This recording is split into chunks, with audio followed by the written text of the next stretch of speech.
Before we begin, stop. Before you hit play on anything else today, before you scroll past this, I need you to understand something that took me years to figure out, and that most people never do. You are losing. Right now. Every single day. Not because you're not smart enough. Not because you don't work hard enough. Not because the world is unfair, though sometimes it is. You're losing because nobody ever taught you the real rules of communication. And here's what makes that brutal. The people who do know those rules, they're getting the promotions you deserve, the relationships you want, the respect you've earned but can't seem to claim. What you're about to experience over the next 2 hours isn't a list of tips. It's not 7 ways to be a better listener.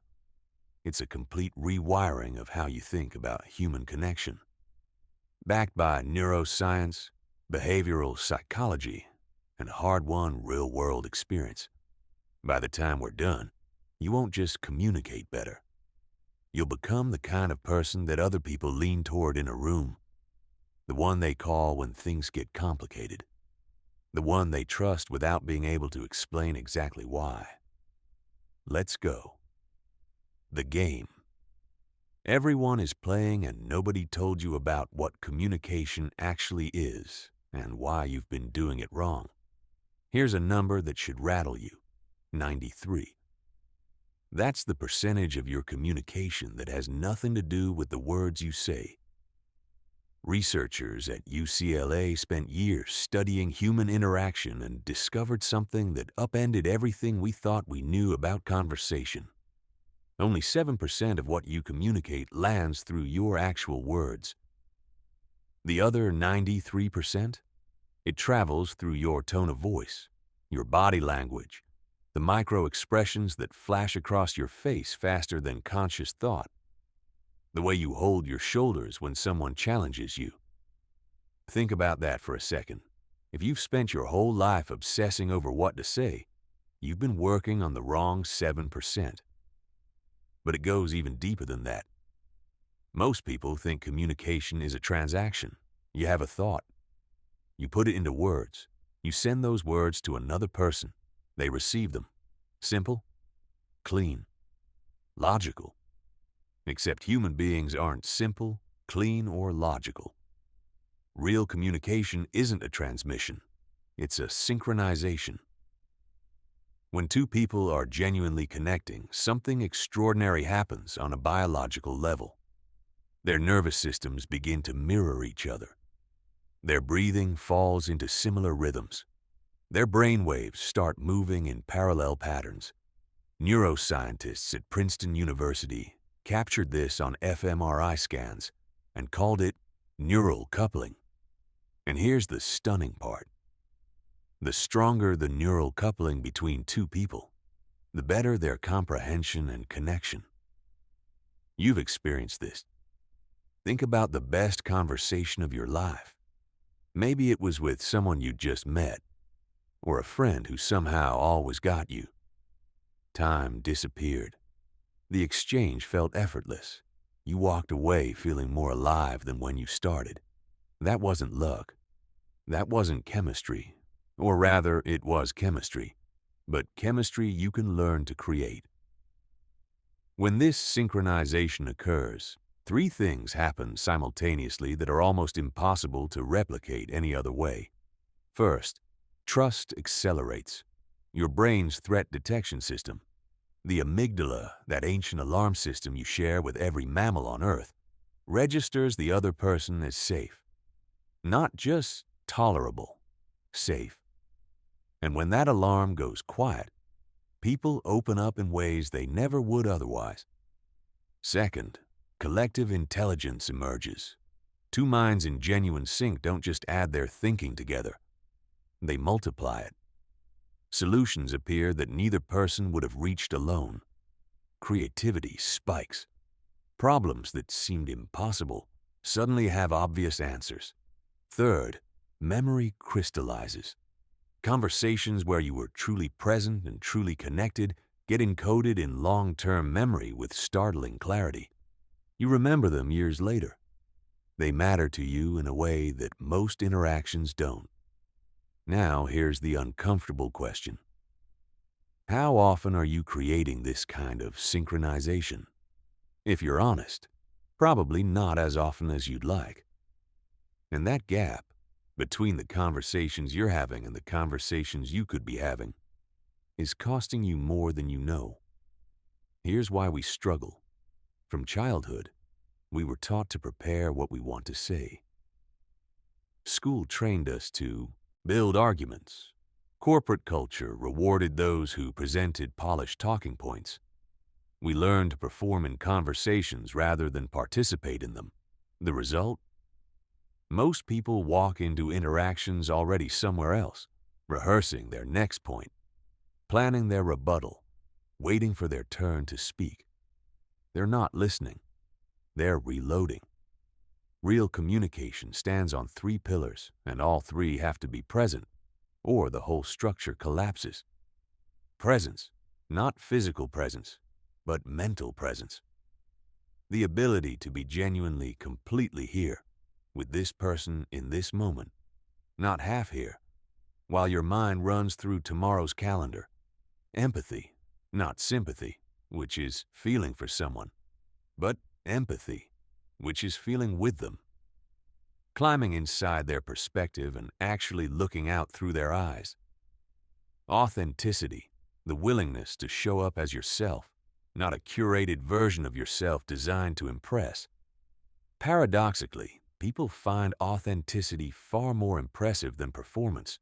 When these 3 elements converge, something remarkable happens.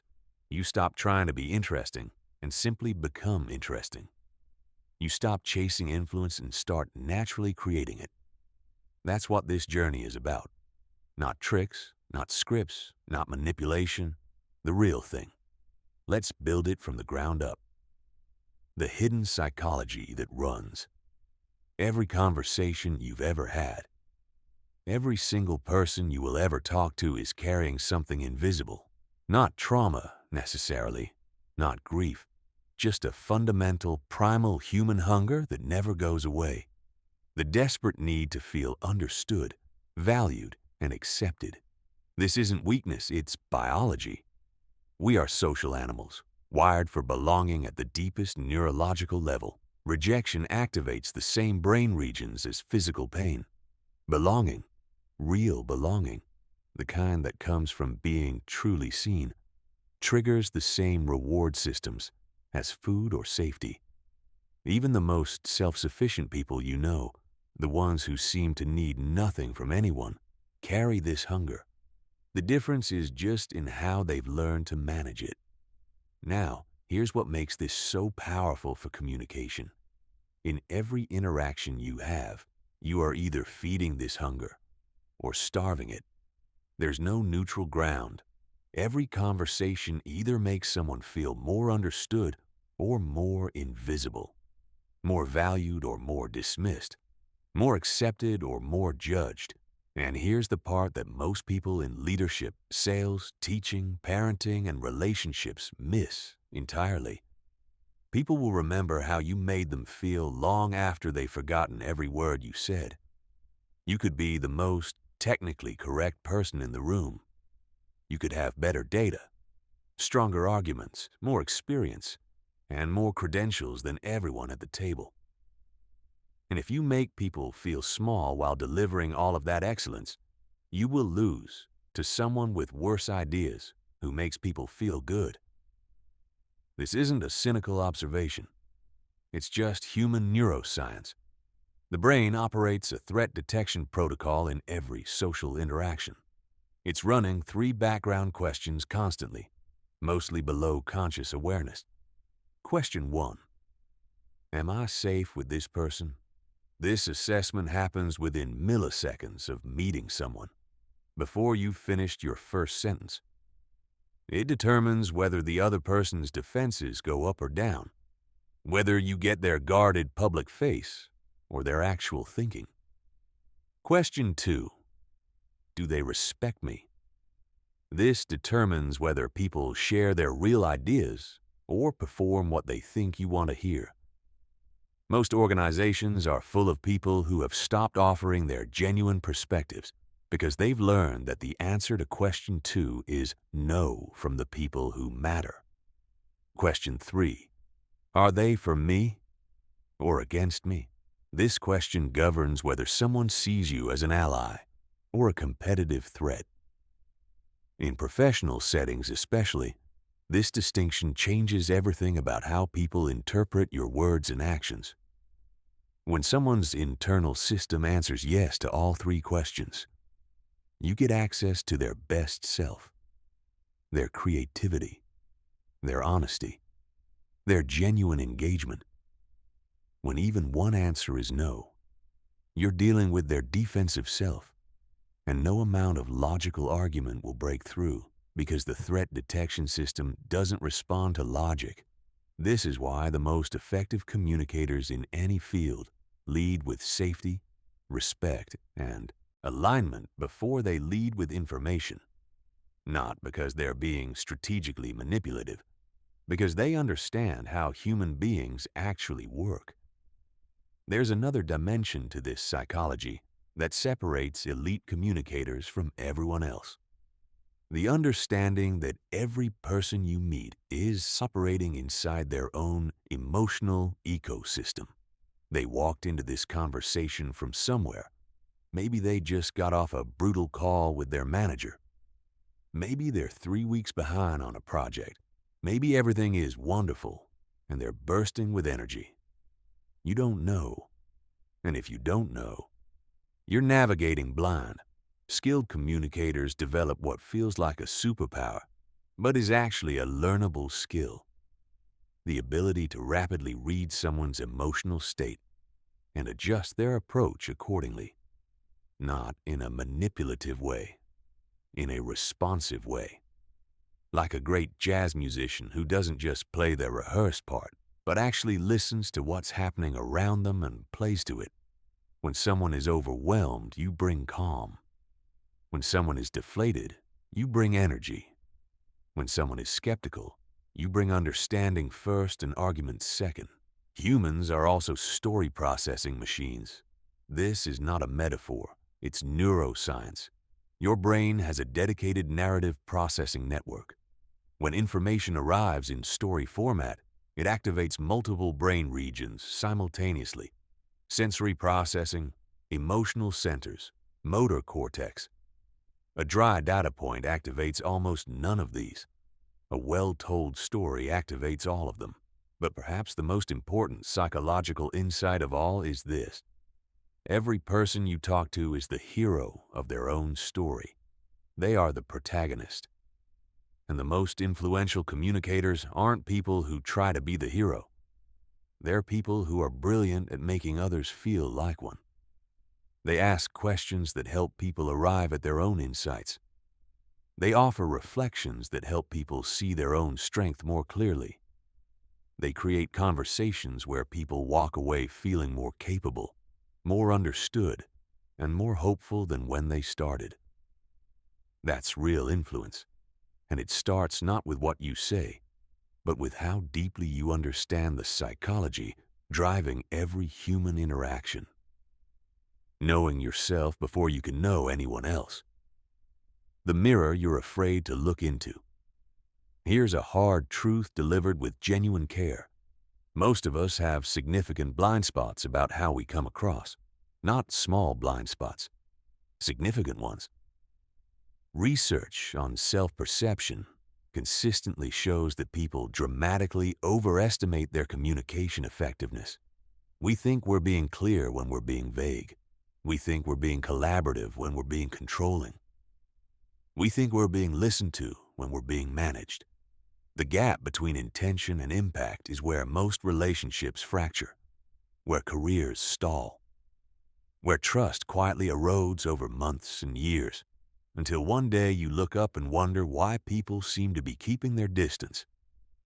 True self-awareness in communication means developing the ability to watch yourself from the outside, not with harsh judgment, but with honest curiosity. It means asking, what patterns am I running in this conversation? Are they serving the connection or protecting my ego? Let's start with triggers, because they're the hidden landmines in every important conversation. Every one of us has them. Topics, tones, behaviors that instantly activate our defensive systems. Maybe it's when someone questions your competence. Maybe it's a particular tone of voice that sounds like a parent who was never satisfied. Maybe it's being interrupted, being dismissed, being spoken to in a way that echoes an old wound. The moment a trigger fires, something neurological happens. Your prefrontal cortex, the seat of rational thought, empathy, and creativity, goes partially offline. Your brain shifts into survival mode. The you that shows up after that moment is not your best self. It's your scared self, your defended self, the version of you that says things you later regret. The tragedy is that most people don't realize they've been triggered until the damage is already done. They come back to the conversation later in their head, replaying it, thinking, "Why did I say that? That's not what I meant. That's not who I want to be." Self-aware communicators develop something called metacognition in real time. The ability to simultaneously be in a conversation and observe themselves having it. Like a split screen. One part of you fully engaged, the other quietly watching. How is this going? Am I present? Am I triggered? Am I actually listening or just waiting? This is a developable skill. It takes practice. But once you have it, you can feel the emotional charge building before you react. And in that microsecond before your mouth opens, you have a choice, not the automatic, reactive choice, a conscious one. You start noticing patterns you never saw before. Maybe you tend to dominate conversations when you're uncomfortable. Maybe you become agreeable to the point of dishonesty when you want to be liked. Maybe you turn to humor to deflect when topics get vulnerable. None of these are moral failures. They're just patterns. Most of them learned as survival strategies at some earlier point in life. But patterns you can't see, you can't change. Self-awareness also means getting honest about your communication strengths, because playing to your strengths is just as important as compensating for your weaknesses. Maybe you're extraordinarily good at making people feel at ease. Maybe you have a gift for taking complex ideas and making them feel simple. Maybe you're the person who asks the question everyone else was afraid to ask. Know your strengths. Use them deliberately. One of the most disarming things you can do in a conversation is acknowledge your own limitations out loud. Something like, "I want to be honest with you. I'm feeling a little defensive about this topic, and I'm working against that right now." Most people expect you to be performing. When you're not, when you're actually being honest. It's so unusual that it creates an immediate shift in the room. Defenses drop, trust builds, and the conversation becomes something real. The lost art of listening, and why nobody is actually doing it.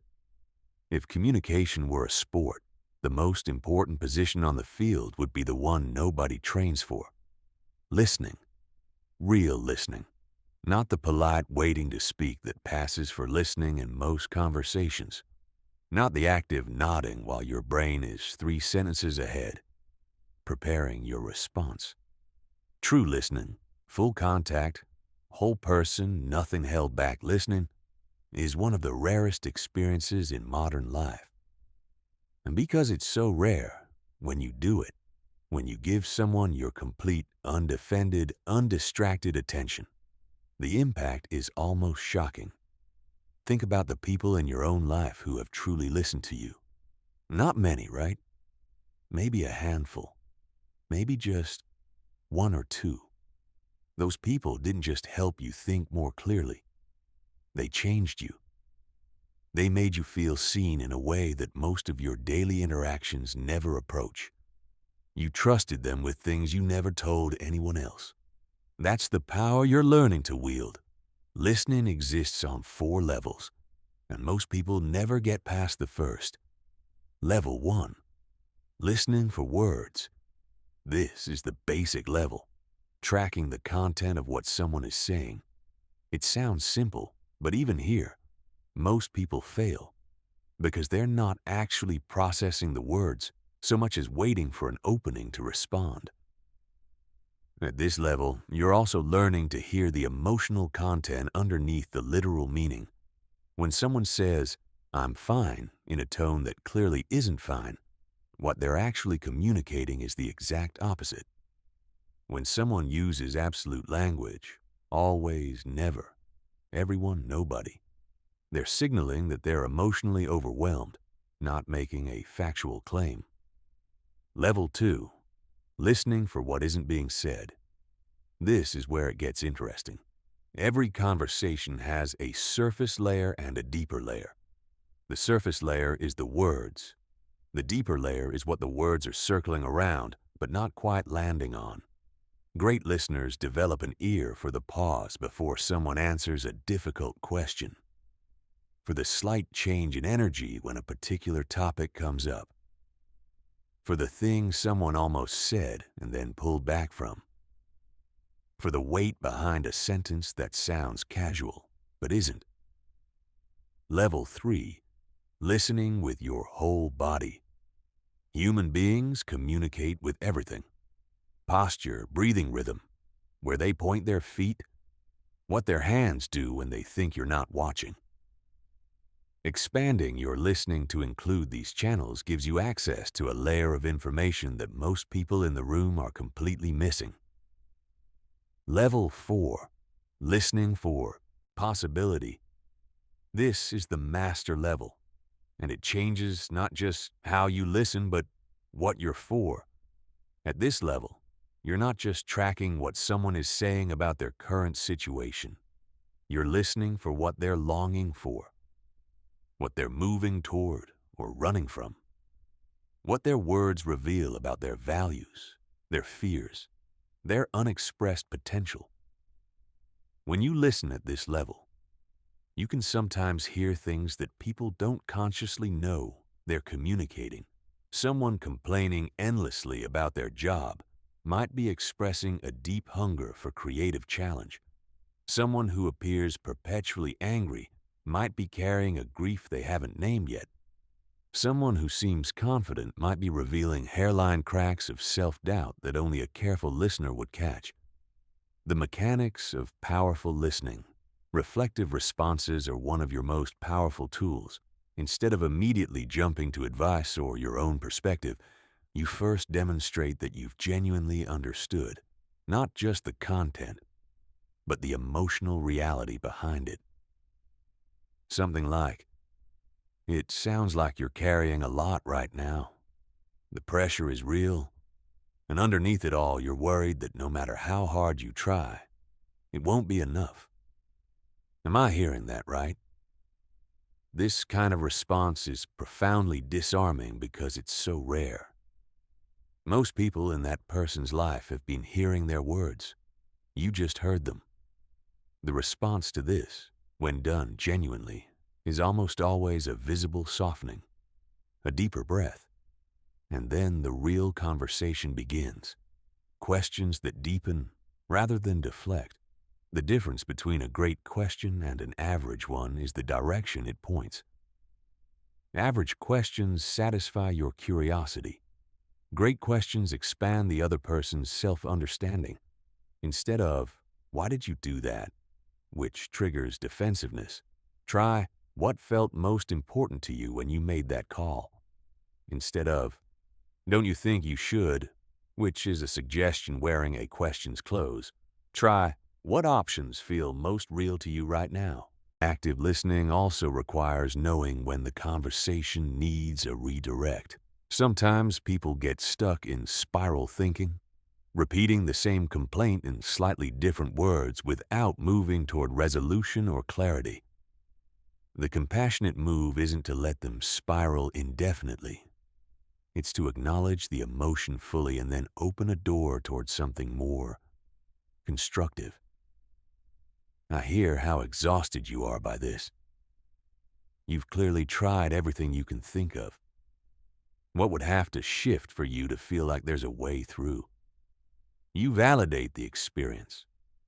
You honor the feeling. And then you point toward the light. Reading the room and the people in it. The body doesn't lie. How to read. Anyone in seconds. Here is something you need to understand before we go any further. You already know how to read body language. Your nervous system does it automatically, below conscious awareness, thousands of times a day. What you're about to learn is how to bring that process into consciousness, so that instead of vague feelings about whether a conversation is going well, you have actual information you can act on. But here's the first trap most people fall into with body language. They learn a single gesture and treat it as a sentence. Crossed arms means defensive. Avoiding eye contact means lying. Leaning forward means interested. The problem? Human beings aren't that simple. Crossed arms might mean someone is cold. Avoiding eye contact might be a cultural norm. Leaning forward might just be that the chair is uncomfortable. Isolated gestures are like trying to understand a foreign language one word at a time, without any grammar. What you're actually looking for is clusters. Multiple signals combining to tell a coherent story. And perhaps most importantly, deviations from baseline. Everyone has their own natural resting state. Before you can read what someone is communicating with their body, you need a few minutes of neutral conversation to calibrate their normal. What's their typical energy level? How much do they naturally gesture? Where do they usually look when they're comfortable? Once you have that baseline, changes become meaningful. The person who is gesturing freely and suddenly goes still is communicating something different than someone who was always still.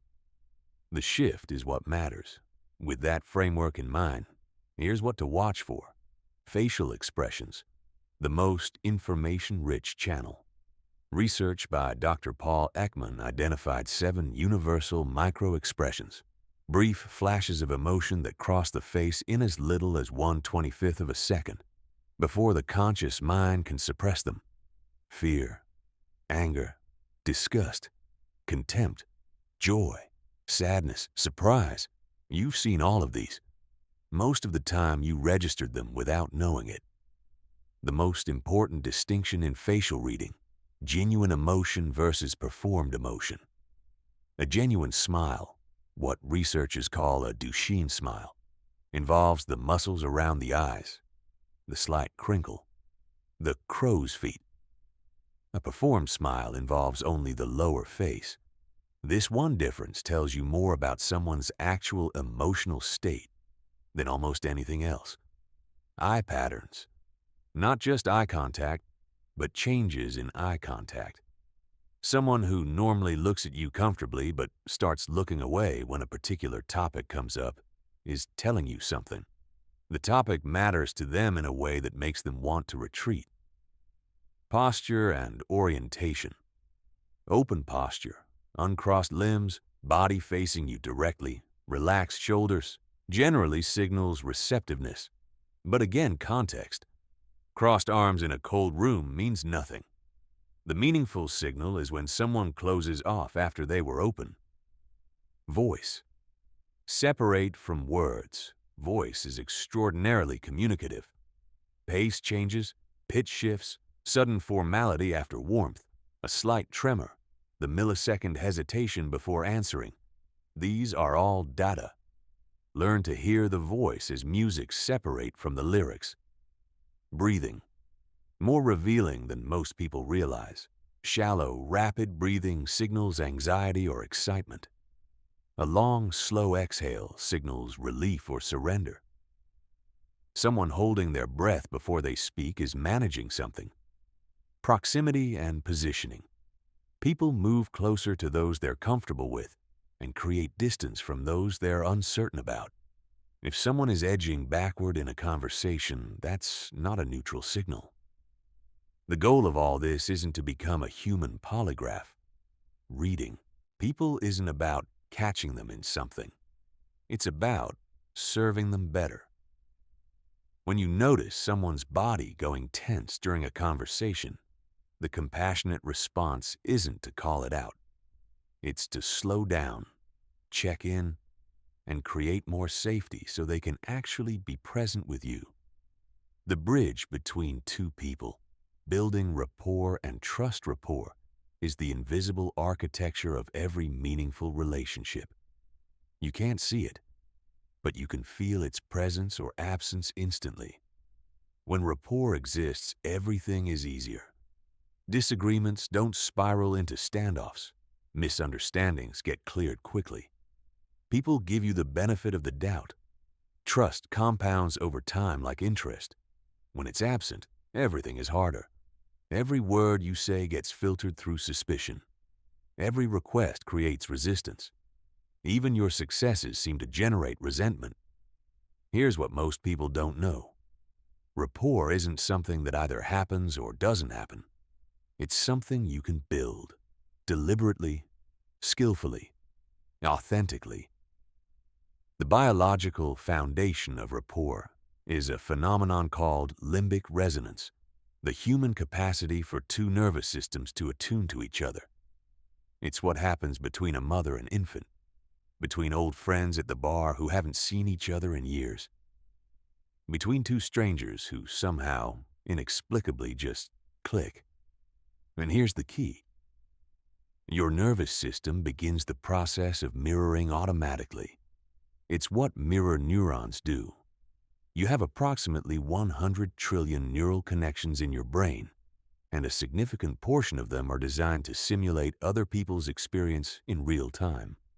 Skilled communicators don't wait for this mirroring to happen organically. They initiate it, not by mimicking someone's posture in an obvious, creepy way, but by matching energy. When someone speaks quietly and thoughtfully, you meet them in that register. When someone is animated and expressive, you bring your own energy up to meet theirs. This isn't performance, it's attunement. It's what musicians do when they improvise together. You're not copying, you're harmonizing. You can also match at the level of language, not by parroting someone's words back at them, but by noticing their preferred metaphors and communication style. Some people think in visual terms. I see what you mean. This looks promising. Others process through sound. That rings true. Let me hear more. Others are tactile. This feels right.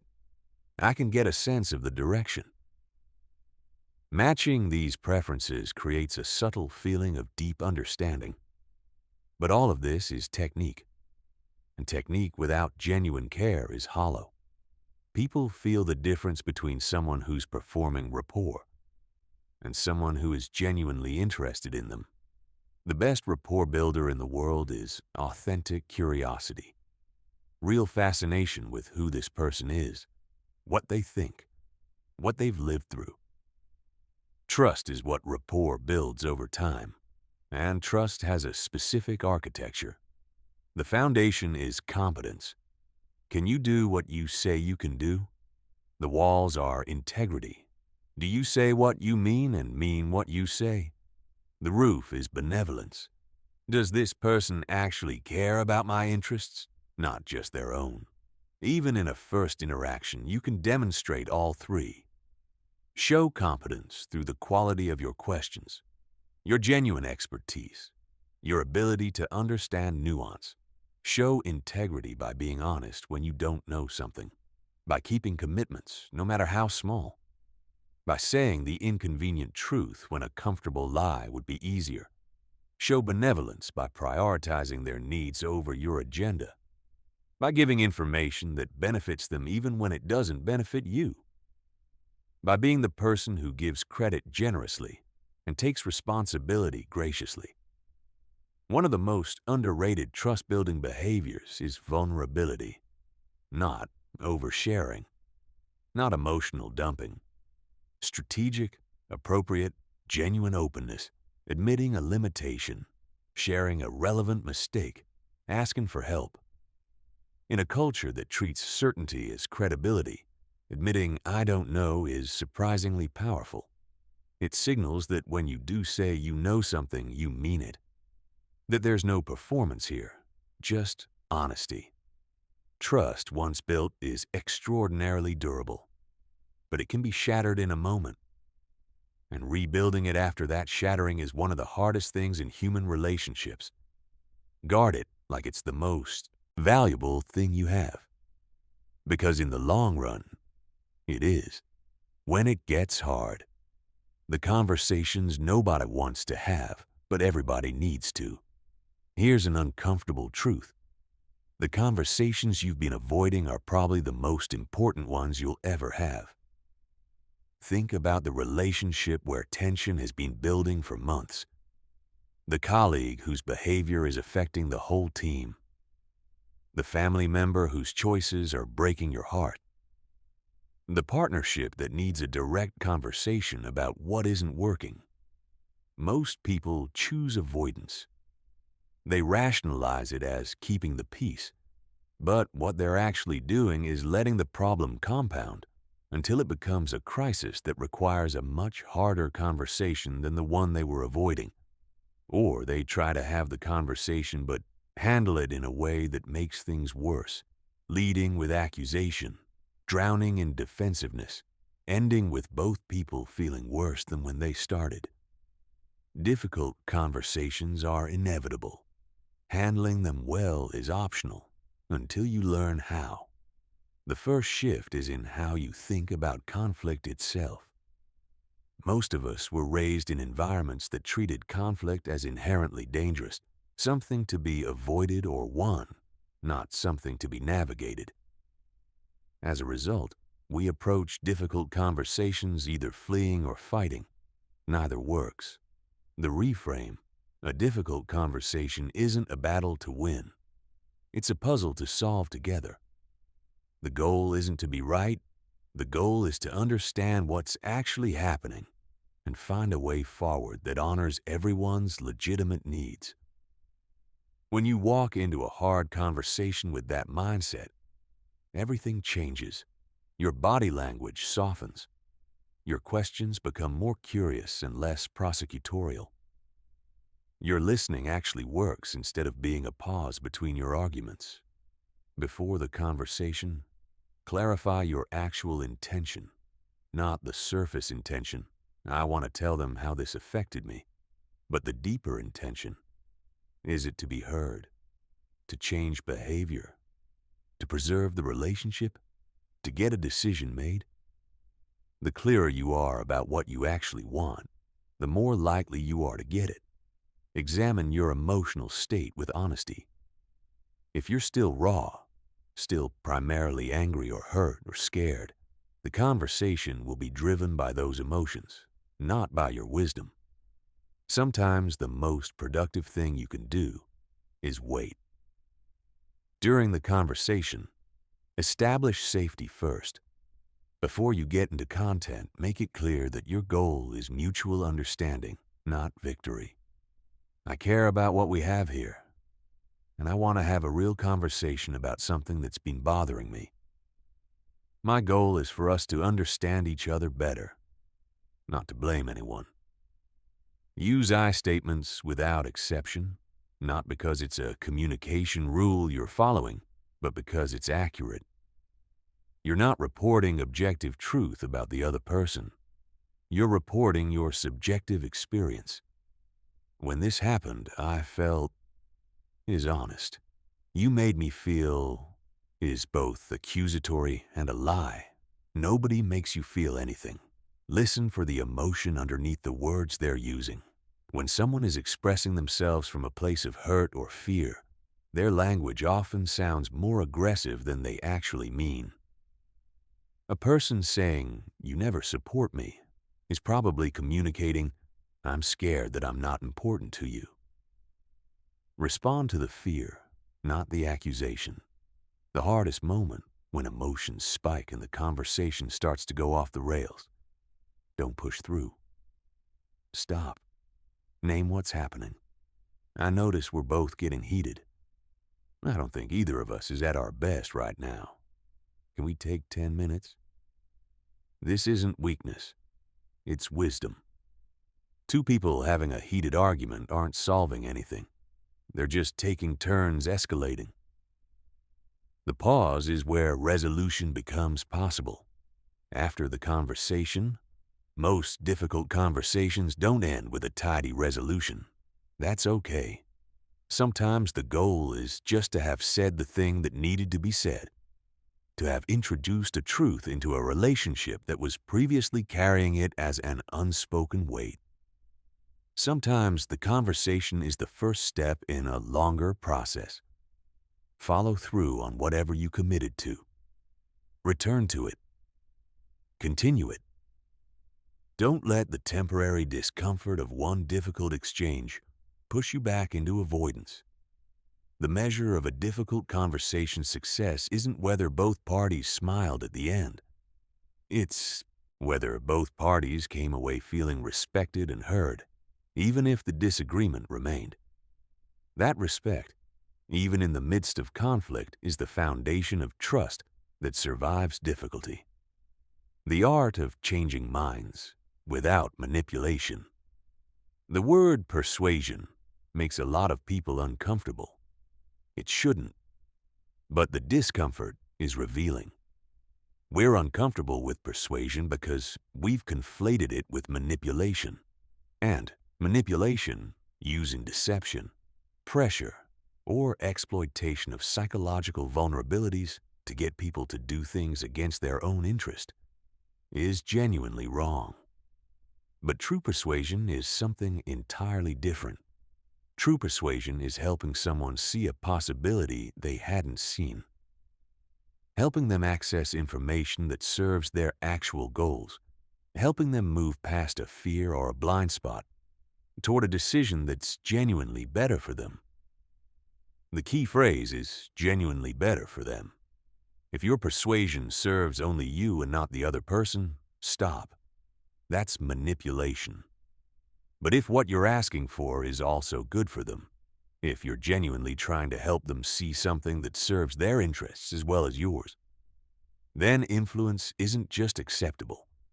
It's an act of care. Here's the foundational insight. People are persuaded by their own conclusions, not yours.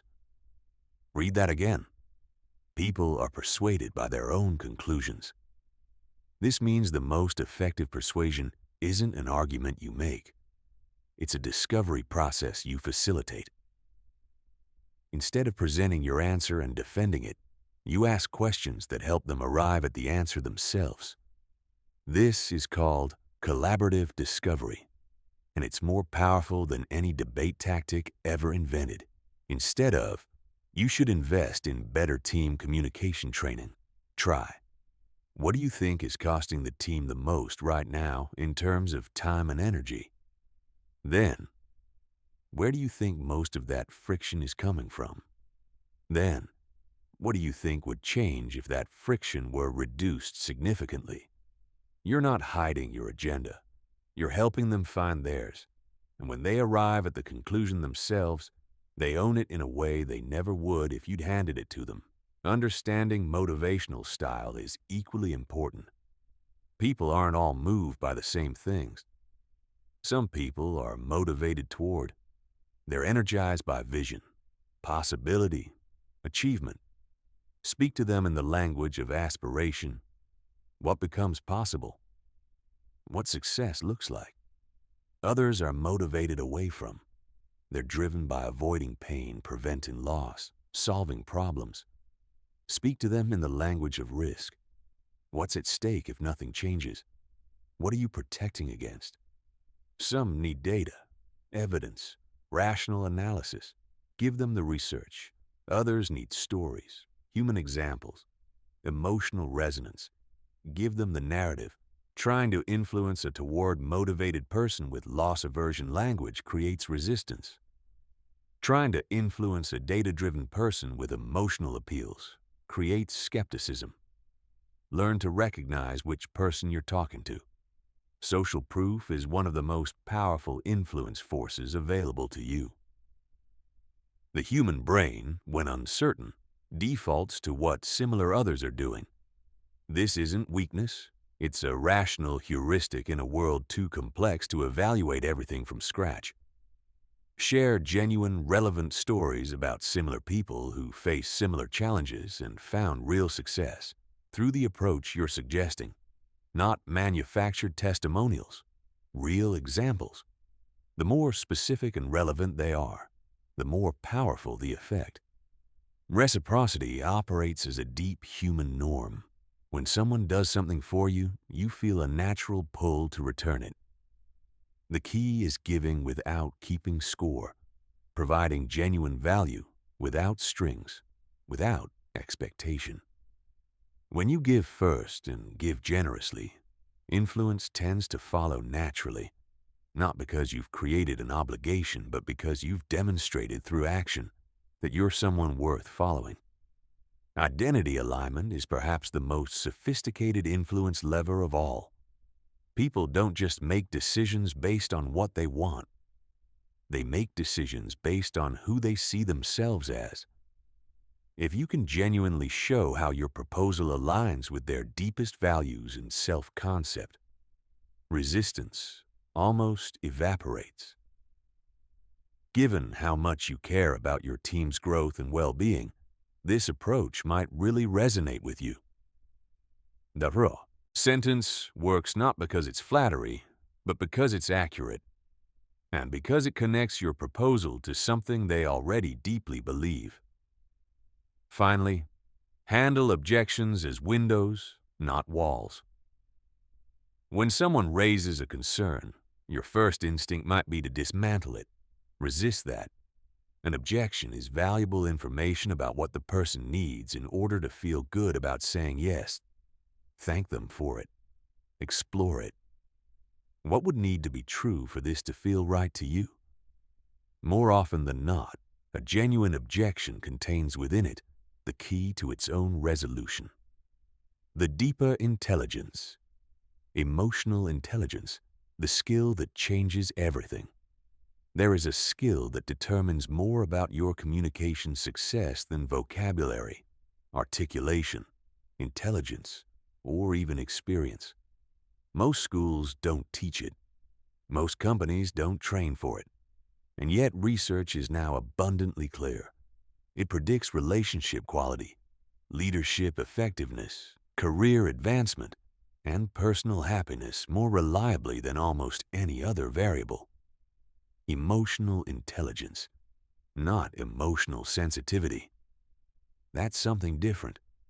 Emotional intelligence is the ability to accurately recognize, understand, and skillfully navigate emotions, your own and everyone else's, in the service of better thinking, better decisions, and better connections.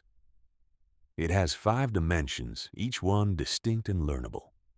Dimension 1, self-awareness, the ability to recognize your own emotional states accurately as they arise and understand how they're affecting your behavior, not in hindsight, in real time. Most people have what researchers call low emotional granularity.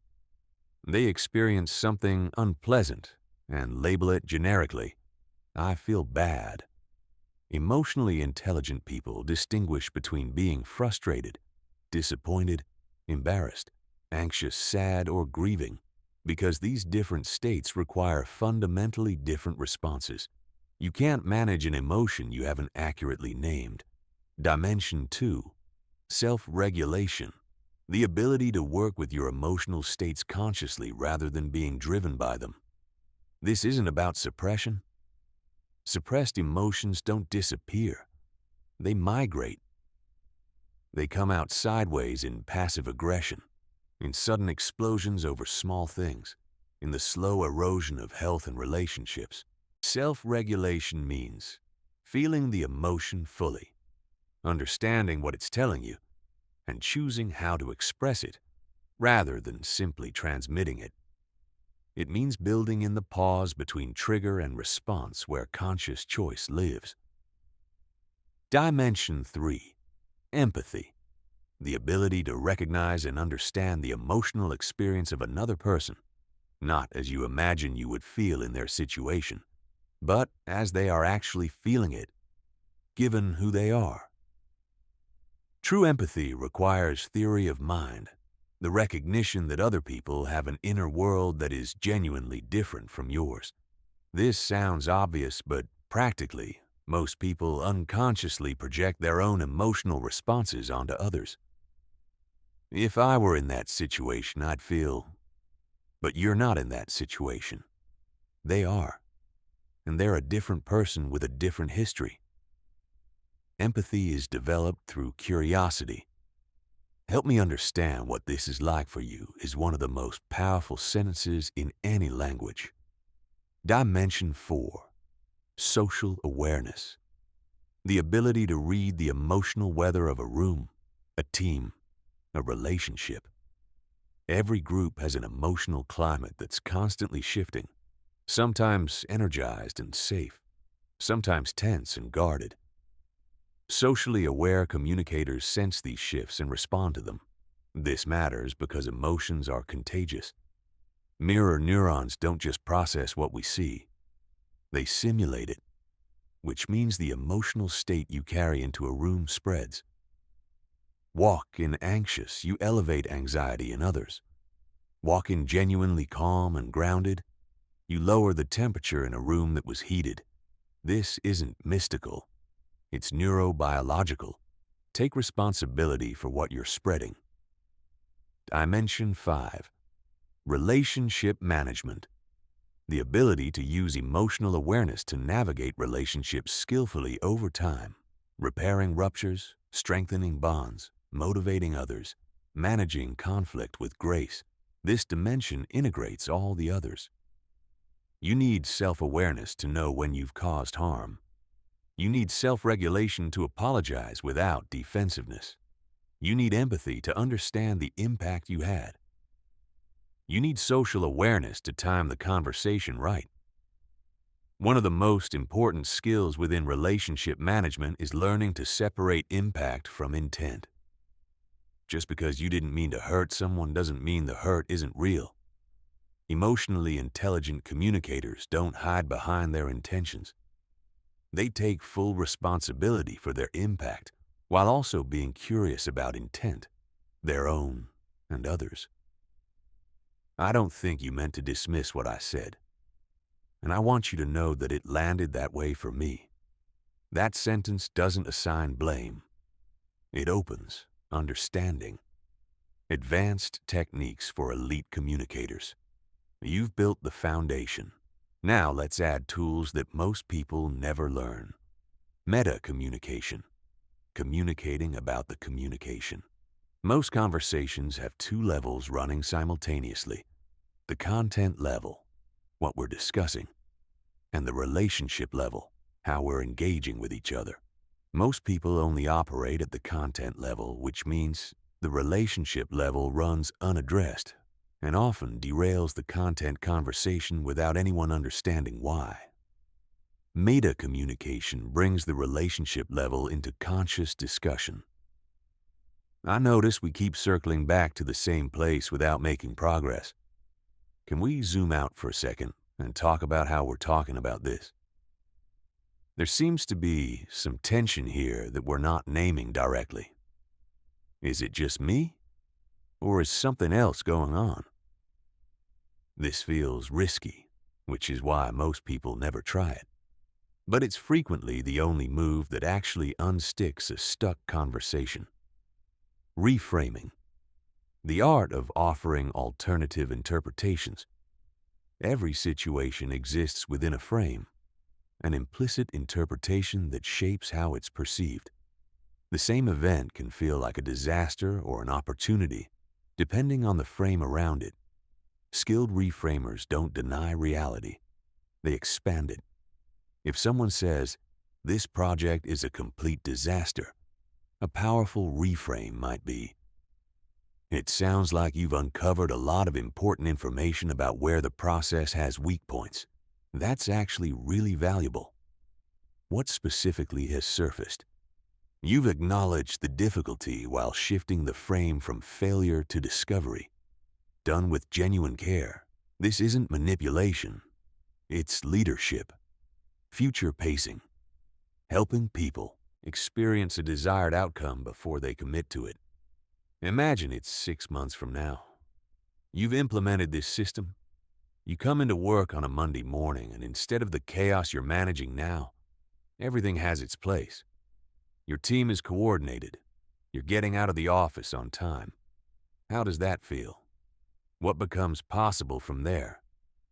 And when someone vividly imagines a positive future, their brain begins to treat it as partially real. The emotional resonance of the imagined experience creates motivation that logical argument rarely matches. Strategic vulnerability, deliberately sharing a limitation or uncertainty that builds rather than diminishes trust. Most people think invulnerability is strength. They spend enormous energy projecting certainty and competence, and in doing so, they create distance between themselves and everyone around them. Selective, authentic vulnerability, sharing a real struggle, admitting a genuine uncertainty, asking for help, creates connection that polished performance never can. I want to be honest with you. I've been in situations like this before, and I didn't handle them well. I'm trying to do better here. What would be most helpful for you right now? This kind of statement builds more trust in 30 seconds than months of flawless execution. Conversational aikido, redirecting aggressive or resistant energy rather than meeting it with opposing force. When someone comes at you with hostility, criticism, or argument, the instinct is to defend or attack. Both choices create escalation. The master communicator does neither. They receive the energy, acknowledge it, and redirect it towards something constructive. You're clearly very invested in this. That tells me you care deeply about getting it right. Let's make sure we understand what matters most to you here. You've turned an opponent into an ally by honoring the passion behind their position, rather than fighting the position itself. Temporal shifting, using time as a lens to clarify thinking and unlock perspective. How will you see this decision 5 years from now? When you faced challenges similar to this in the past, what helped? What would the version of you who's figured this out advise the version of you who's in the middle of it? Different time frames reveal different wisdom. The person drowning in an immediate crisis often can't see solutions that are obvious to anyone with distance. Temporal shifting creates that distance artificially and fast. Communication in the real world. Professional communication mastery. Every interaction in a professional setting is doing double duty, accomplishing something and building or eroding a relationship. The most effective professionals understand this intuitively. They navigate both layers simultaneously, moving work forward while making people feel valued, included, and heard. Let's start where most professional communication either succeeds or fails. Meetings. Most meetings are communication disasters, not because people aren't smart, but because nobody has established the conditions for good thinking to happen. People talk over each other. The loudest voice wins regardless of the merit of the idea. Important perspectives never surface because the people who hold them don't feel safe to share. When you're running a meeting, your primary job isn't to present your thinking. It's to create conditions for collective intelligence. This means establishing the purpose clearly before anyone speaks, inviting specific people for their specific perspectives, rather than hoping the right voices will emerge, managing the participation so that the dominant voices don't crowd out the quieter ones who often have the most important things to say. When participating in meetings led by others, calibrate your contributions with a simple question. Does this move the group toward a better decision? If yes, speak. If you're mostly repeating what someone else said, or establishing your presence, or defending your previous position, wait. When you disagree, the framing matters enormously. That won't work, creates defensiveness. What happens to the customer experience if we go that direction? Creates thinking. You're not avoiding the concern. You're raising it in a way that opens minds rather than closing them. Presenting to senior leaders requires a specific communication style that most people never learn until they learn it the hard way. Executives think at altitude. They're managing multiple competing priorities, and they need information that helps them make decisions, not information that demonstrates how much work you've done. Lead with your conclusion, then support it. The format is recommendation, rationale, evidence, implementation, resource requirements. Most people do it backward. They build up through all the evidence to arrive at the recommendation at the end. By then, the executive has either figured out where you're going and gotten impatient, or lost the thread entirely. Confident language communicates competence, not arrogance. Confidence. I recommend, not, I was thinking, maybe we could consider.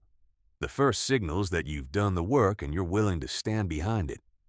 The second signals uncertainty that spreads to your audience.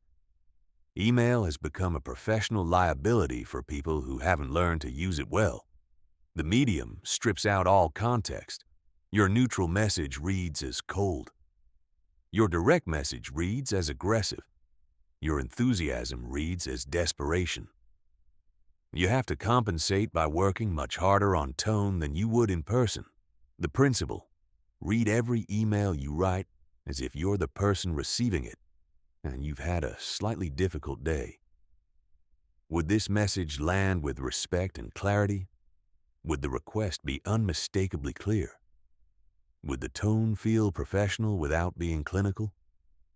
Subject lines aren't decoration. They're navigation. Question is useless. Decision needed by Thursday. Q3 budget allocation. Tell someone exactly what they're opening and what's at stake. Managing upward is perhaps the most undervalued professional communication skill. The executives and managers who advance fastest aren't just good at their jobs. They're good at making their supervisor's job easier. This means understanding your manager's priorities, communication style, and pressure points. It means bringing solutions alongside problems. It means calibrating your update frequency and detail level to what actually serves them rather than what makes you feel thorough. When you need something from a supervisor, frame the ask in terms of what it enables, not what it costs them. Not, I need 3 more people on this project, but with 3 additional people, we can deliver the project in Q2 instead of Q4. Here's what that's worth to the business: love, friendship, and the communication of intimacy. Everything we've covered so far is preparation for this chapter. Because if there is anywhere that communication mastery matters most, anywhere the stakes are highest, the vulnerabilities deepest, the rewards most profound, it's in the relationships we love. Professional relationships are important, but they're bounded by contracts and professionalism and the understood limits of work. Intimate relationships, friendships, family, partnership, have no such container. They hold everything: your history, your wounds, your hope, your identity. And because they hold everything, they can go wrong in ways that no professional relationship can. The starting point for intimate communication is understanding that the people closest to you are not just people. They are emotional environments. Being in their presence changes your nervous system, for better or worse, and your presence changes theirs. Every person in your close life has an emotional language, specific ways they express love, distress, excitement, and need. These languages are not always obvious. They're often inherited, shaped by family dynamics and early experiences, and sometimes expressed in ways that don't read as what they actually mean. Your partner's irritability might be code for anxiety.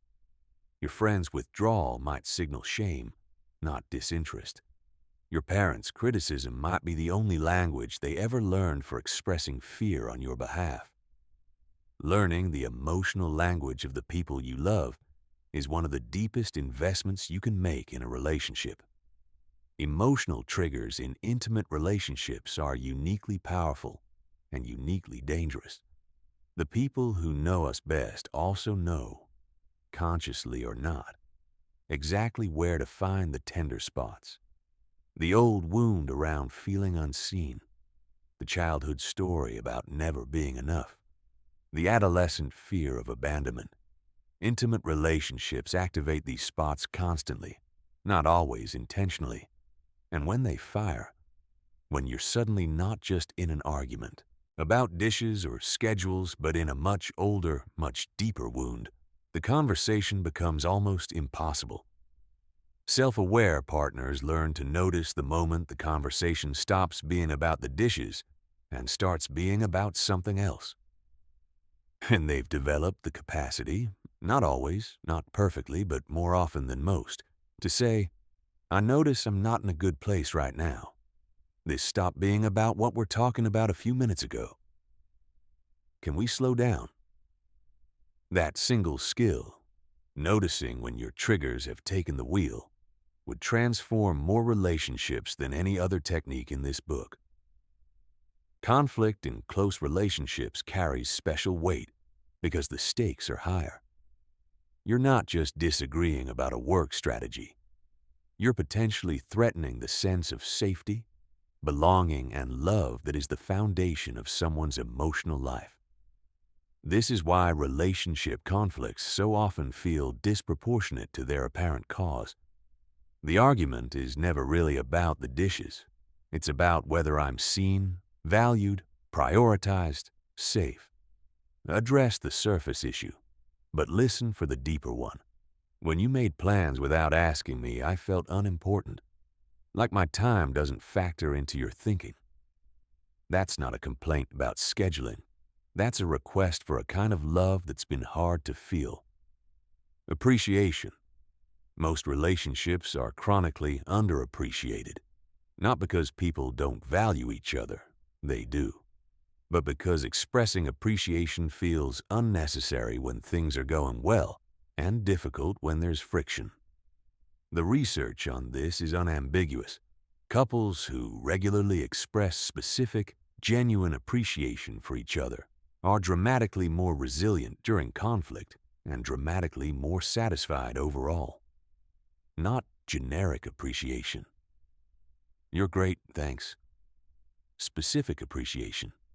When you made dinner tonight without saying anything about it, I felt so taken care of.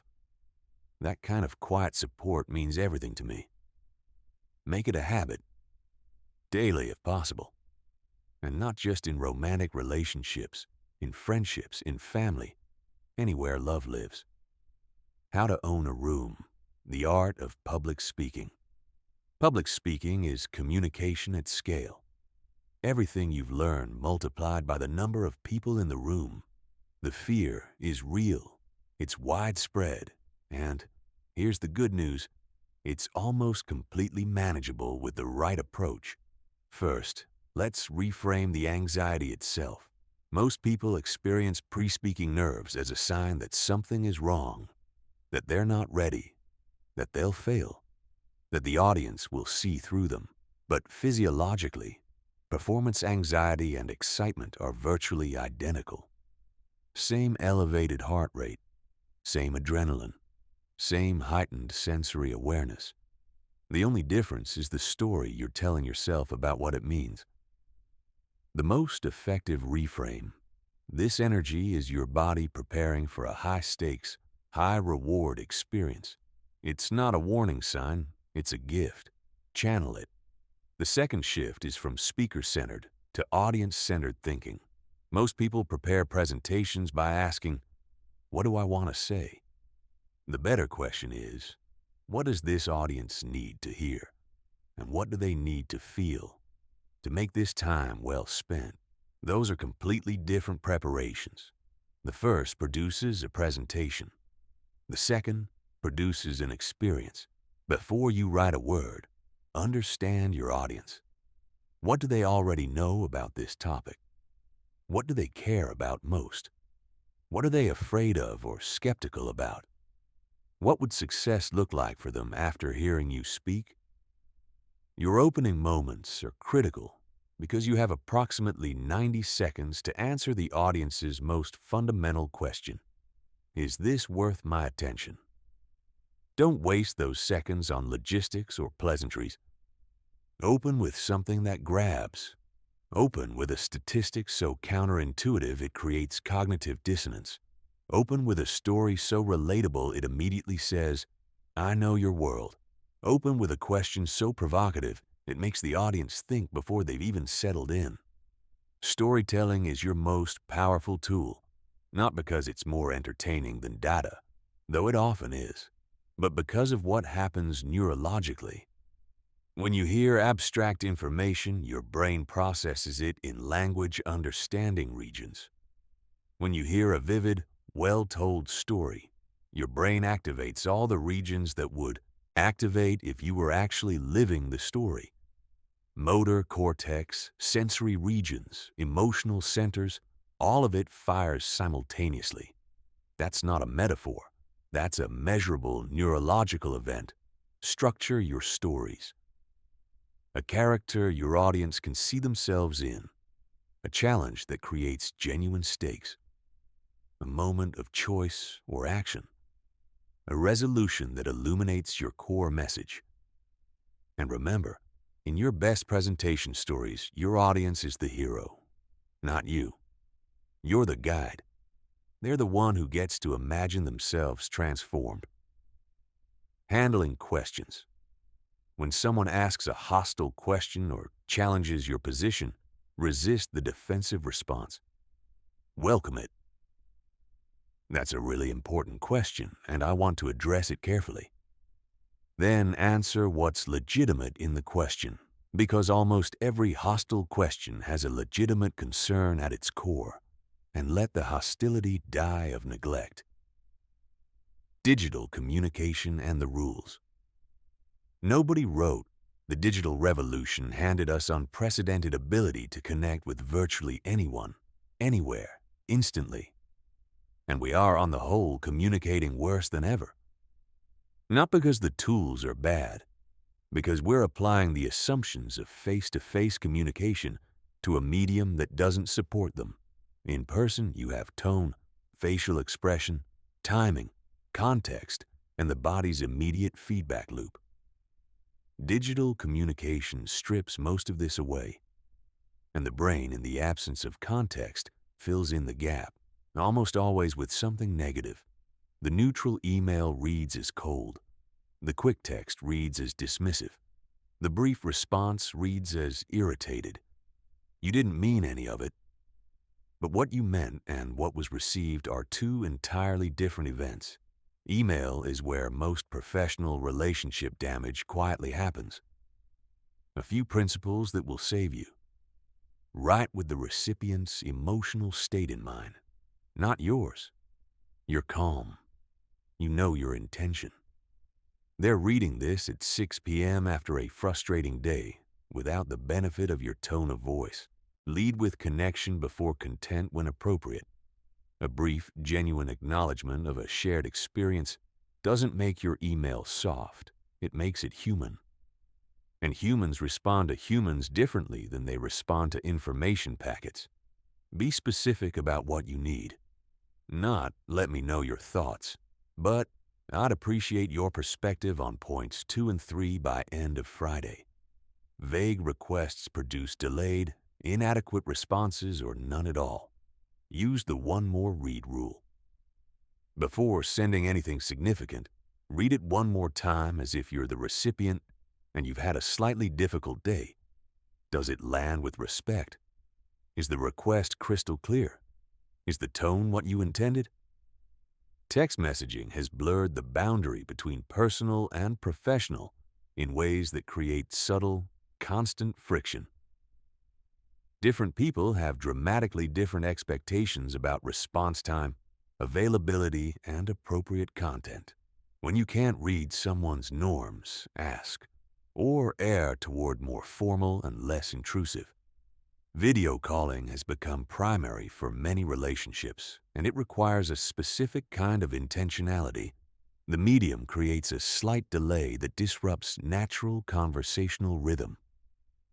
Eye contact works differently. Looking at the camera creates the impression of eye contact with the other person, but it means you can't see them properly. Decide which is more important for each moment. Nonverbal communication matters more on video, not less, because it's the only channel that's carrying the relationship information. Show up on video the way you'd show up in person for an important meeting. Social media is perhaps the most complex digital communication environment, part public, part personal, permanent and immediate simultaneously. Before you post anything, ask, who could see this and how might they interpret it without context? The casual joke, the venting session, the political take, all of these live forever and reach further than you intended. The overarching principle for all digital communication: it is a tool for human connection, not a replacement for it. Use it to enhance and sustain relationships that exist in the real world.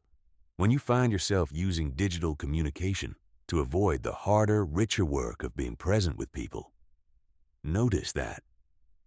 The future is yours, the communicator you're becoming, and the world you'll change. We've come a long way together. You've moved through the neuroscience of human connection, the psychology of trust and influence, the art of listening at levels most people never reach, the skill of reading what isn't being said, the courage required for the conversations that matter most. You have a toolkit now that most people never develop. And with it comes responsibility. Let me say something that might surprise you. The goal isn't to become a perfect communicator. Perfection isn't the point. Perfection in communication would mean you never make a mistake, never say the wrong thing, never miss what someone needed from you. That's not a human being. That's a performance. What you're becoming is something more real and more powerful than perfect.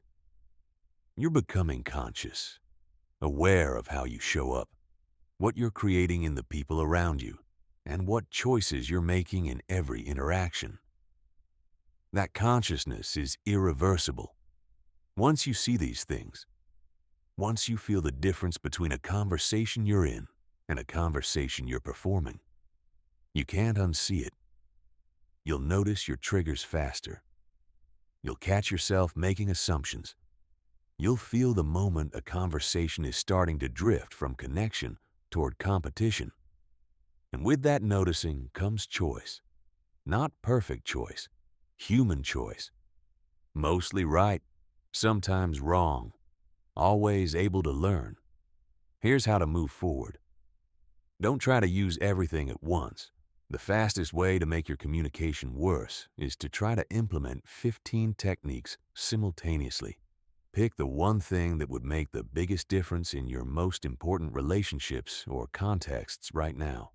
Practice it until it's no longer an effort, until it's just you. Then add another. Prioritize the fundamentals. All the advanced techniques in the world won't help you if you haven't built the foundation. Active listening, self-awareness, emotional regulation, genuine presence. These are the load-bearing walls. Get them strong before you add the architecture. Use low-stakes situations as a training ground. The conversation with the barista, the brief exchange with a neighbor. These are perfect opportunities to practice listening more deeply, reading nonverbal cues more precisely, asking better questions. By the time you need these skills in high-stakes situations, they'll already be automatic. Get feedback, not generic feedback. Ask the people in your life who will tell you the truth. When I'm explaining something complicated, do you feel like you can follow me? Or do I lose you? When we disagree, do you feel heard? Or do you feel like I'm waiting for you to finish so I can respond? The answers might be uncomfortable, but they're the fastest path to growth. Watch people who do this well, not to copy them. Every communicator has their own voice and approach, but to identify principles. Notice how they handle moments of tension, how they respond when someone challenges them, how they make people feel in a brief exchange. Extract the underlying principle and make it your own. Here is what I want to leave you with. Communication is not ultimately about technique. It's not about influence or persuasion or professional success, though it serves all of those things. It's about connection, the profound, irreplaceable, fundamentally human experience of being genuinely understood by another person and genuinely understanding them. In a world that is more connected and more lonely than any previous era in human history, that capacity is rare and precious. The ability to make someone feel truly seen in the course of an ordinary conversation. To help someone think more clearly by asking the right question at the right moment. To navigate a difficult truth with enough courage and enough care that the relationship comes out stronger on the other side. These are not small things. These are the things that hold the fabric of human communities together. Your voice matters, not because it's louder or more eloquent than anyone else's, but because it's yours, and when it comes from a place of genuine presence, genuine care, and genuine understanding, it can reach people in ways nothing else can. Every conversation you have from this point forward is an opportunity to make someone feel less alone, to make a team work better, to resolve something that's been broken, to create something that neither of you could have created separately. Don't wait until you're perfect. Start now, with the next person you talk to, with the next conversation you're in. Make it count. Skills that separate the good from the great. The nonverbal conversation running underneath every conversation you walked into the room. Before you said a single word, every person in that space had already formed an impression of you. That's not speculation. That's documented neuroscience. The human brain's social evaluation systems operate at speeds that make conscious thought look glacially slow. By the time you've introduced yourself, the people around you have already made preliminary assessments about your confidence level, your competence, your emotional state, and whether they want to engage with you or create distance. This happens to you too. You do it constantly. The question is whether you're doing it consciously or not. Let's talk about what's actually happening when bodies communicate, and how to use that knowledge to serve better connections. The baseline problem and how to solve it. Here's a mistake almost everyone makes when learning body language. They apply universal interpretations to context-dependent signals. Crossed arms means defensive. Avoiding eye contact means dishonest. Fidgeting means nervous. Sometimes, not always. The same gesture carries completely different meaning depending on the individual, the context, and most importantly, what's normal for that person. This is why baseline calibration is the foundational skill. Before you can interpret what someone's body is telling you, you need a few minutes of low-stakes interaction to understand their natural default. How much do they gesture when they're comfortable? How much eye contact do they make in a relaxed conversation? What's their energy level when nothing particular is at stake? Once you have that baseline, deviations become meaningful. The person who normally gestures freely and suddenly goes still has just communicated something important. Not because stillness is inherently meaningful, but because it's different from their normal.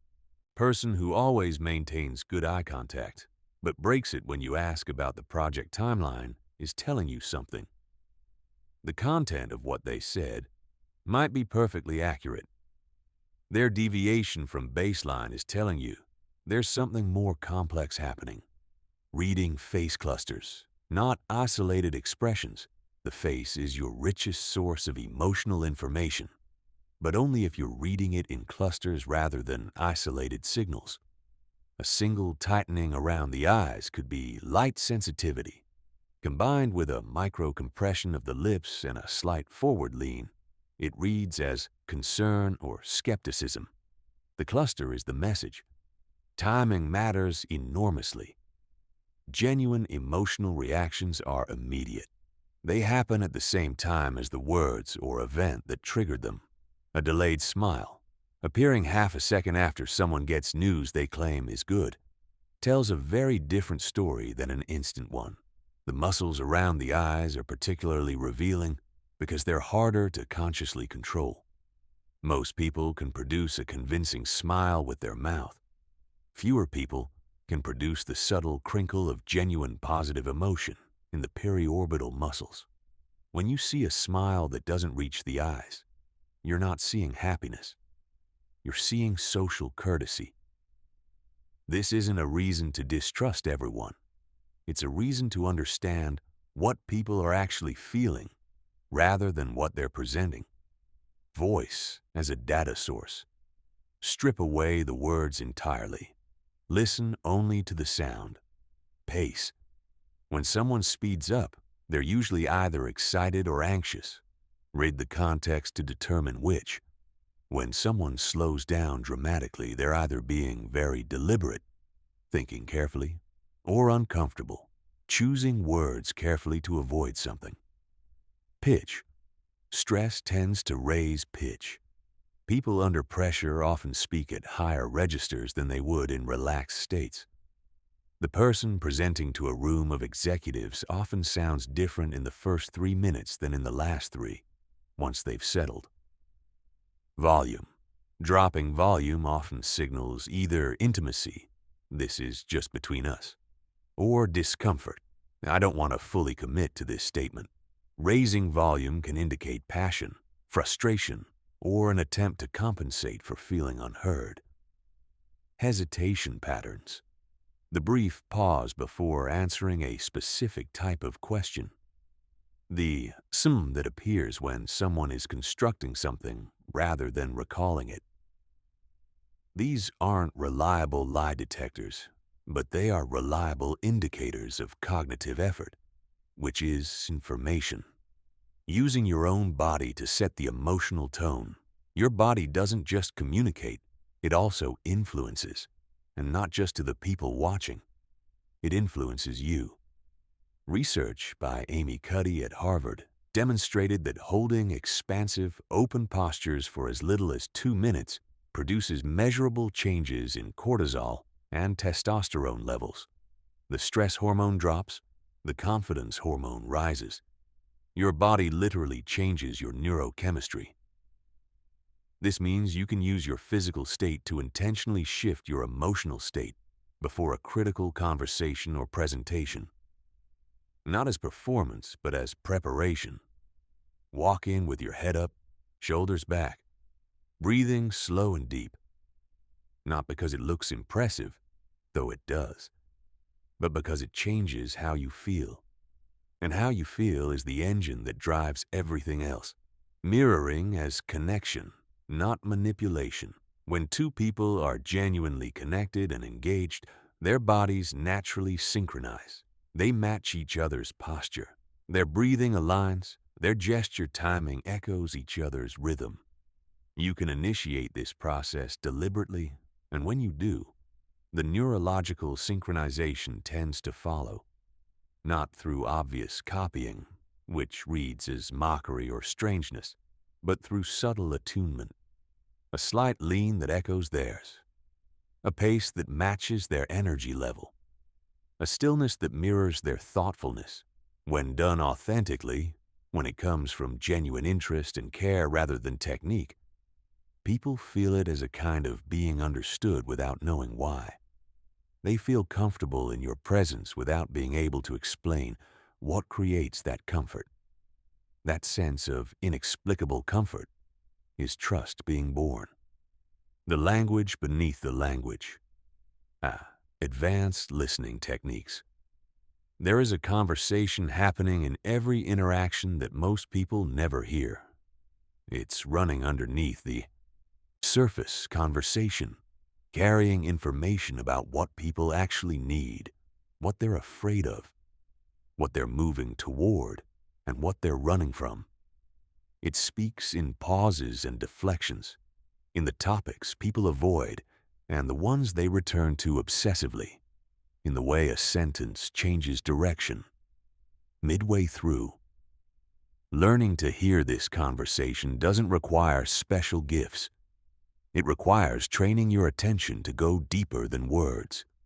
The levels of listening revisited and expanded. We talked earlier about 4 levels of listening. Let's go further. Most people operate at level 1. Tracking words.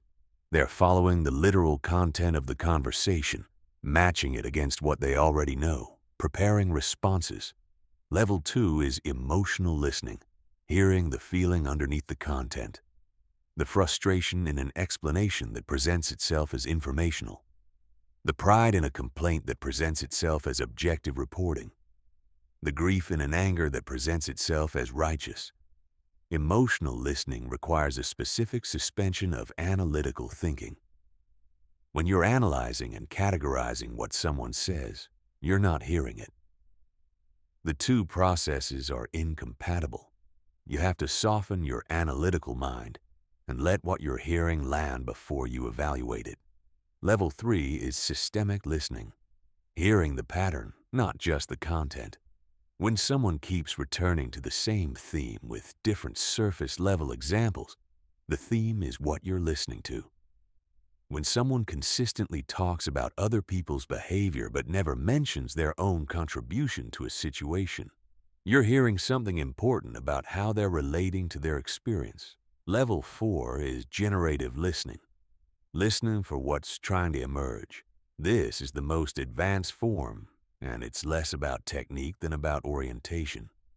You're not just hearing what is, you're listening for what's possible, what the person is reaching toward but hasn't quite named yet, what their words are circling around and trying to become. This kind of listening is most obvious in its effect.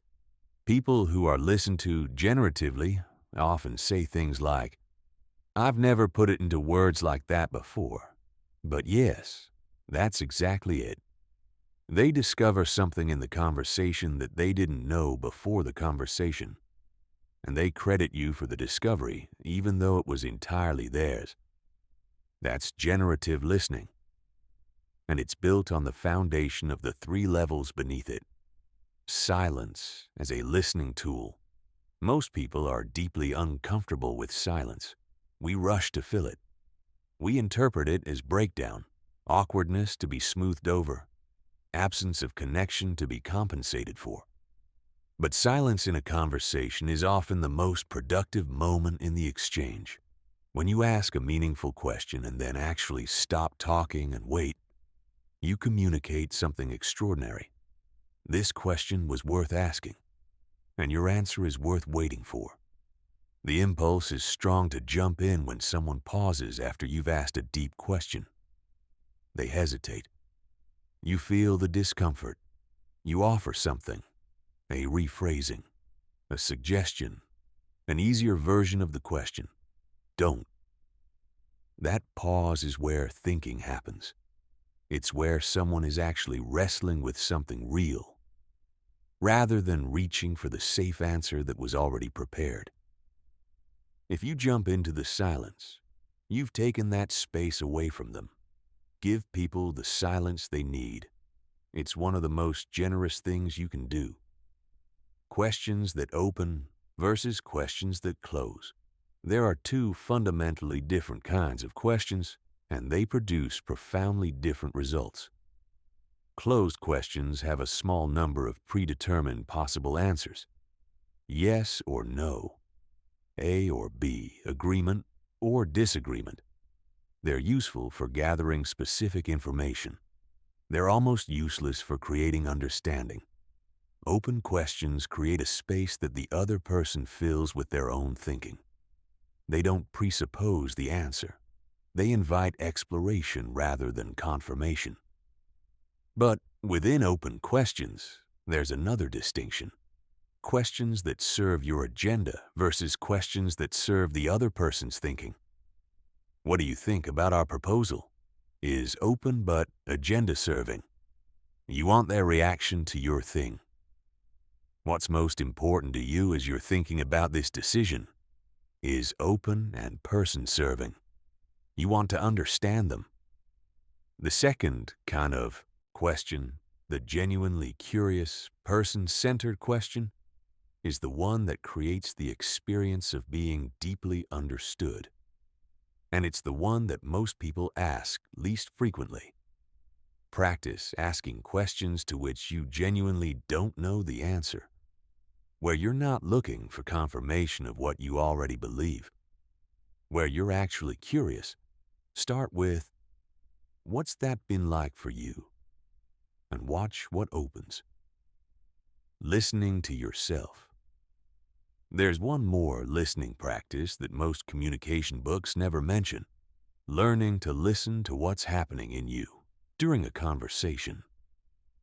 Your internal state is information.